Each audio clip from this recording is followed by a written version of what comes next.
ನಮ್ಮ ಫ್ರೆಂಡ್ ಹೇಳ್ತಾ ಇದ್ದ, ನೀನಾಸಂ ಪಾಸ್ಔಟ್ ಕಲಾವಿದ. ಅವ್ರಿಗೆ ಹೇಳುವಾಗ, ಪಾತ್ರ ಕಲಿಯುವಾಗ ಅಥವಾ ಅಭಿನಯವನ್ನು ಕರಗತ ಮಾಡಿಕೊಳ್ಳುವಾಗ ಒಂದು ಮಾತು ಹೇಳೋರಂತೆ, ಲವ್ ಅದು ಫೇಕ್ ಕಣೋ, ಒಬ್ರಿಗೆ ಮೋಸ ಮಾಡ್ದಂಗೆ. ಒಳ್ಳೆ ಅವ್ನು ಆ್ಯಕ್ಟಿಂಗ್ ಮಾಡಿದೆ ಗೊತ್ತಾಗಲ್ಲ, ಅವ್ನು ನೋಡಿ ನಮ್ಗೆ ಒಳು ಬರುತ್ತಲ್ವ, ಅವ್ನು ನಮಗೆ ಮೋಸ ಮಾಡ್ದಂಗೆ. ಮೋಸನೂ ನಮ್ಗೆ ಗೊತ್ತಿಲ್ಲದಂಗೆ ಮಾಡ್ತಾನಲ್ಲ, ಅವನೇ ಕಣೋ ಕಲಾವಿದ ಅಂತ. Correct correct correct correct correct. ಅದೇ ಅದು ಮೋಸ ಮಾಡೋ ವಿಷಯನೇ ಅಲ್ಲ. ಆದರೆ ಅದನ್ನು ಎಷ್ಟು ಜೆನ್ಯನ್ ಆಗಿ ದಾಟಿಸ್ತೀವಿ ಅನ್ನೋದೇ ಇಂಪಾರ್ಟೆಂಟ್.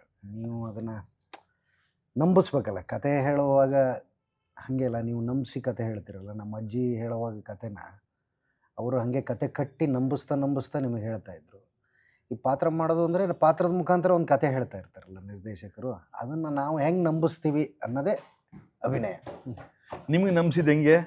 ಯಾವುದಕ್ಕೆ? ಪಬ್ಬರ್ಗೆ ಕತೆನೇ ಶ್ರೀಧರ್ ಸರ್. ಫಸ್ಟ್ ಕತೆ. ಮತ್ತು ನೀವು ಒಬ್ಬ ನಿರ್ದೇಶಕರ ಜೊತೆ ಕೆಲಸ ಮಾಡಿರ್ತೀರಲ್ಲ, ಆ ಪ್ರಾಸೆಸ್ಸು ನಿಮಗೆ ಭಾಳ ಇಷ್ಟ ಆಗಿರುತ್ತೆ. ನೀವು ಆ ಪ್ರಾಸೆಸ್ಸಲ್ಲಿ ಅವ್ರ ಜೊತೆಗೆ ಇನ್ನೊಂದು ಸಲ ತೊಡಗಿಸ್ಕೊಳ್ಳೋಣ, ಅವ್ರ ಜೊತೆಗೆ ಇನ್ನೊಂದು ಸಲ ಜರ್ನಿ ಮಾಡೋಣ ಅನ್ನೋ ಒಂದು ಅದು ಬರಬೇಕಲ್ಲ ಅನ್ನೋ ಒಂದು ಅಭಿಲಾಷೆ ಅದೆಲ್ಲ ಇರುತ್ತೆ. ಮತ್ತು ಈಗ ಸಂದೀಪ್ ಅವರು, ವಿಶ್ವ, ನನಗೆಲ್ಲ ಅವ್ರು ಭಾರಿ ಹತ್ತಿರದವರು. ಅವ್ರ ಜೊತೆ ಕೆಲಸ ಮಾಡೋದೇ ಭಾರಿ ನನಗೆ ಖುಷಿ ವಿಷಯ. ಜೊತೆಗೆ ಇನ್ನೊಂದು ಖುಷಿ ವಿಷಯ ಹೇಳಿದ್ರು, ಶಿವಣ್ಣ ಪ್ರೊಡ್ಯೂಸ್ ಮಾಡ್ತಿದ್ದಾರೆ ಅಂತ. ಅದು ಇನ್ನೊಂದು ಖುಷಿ ವಿಷಯ.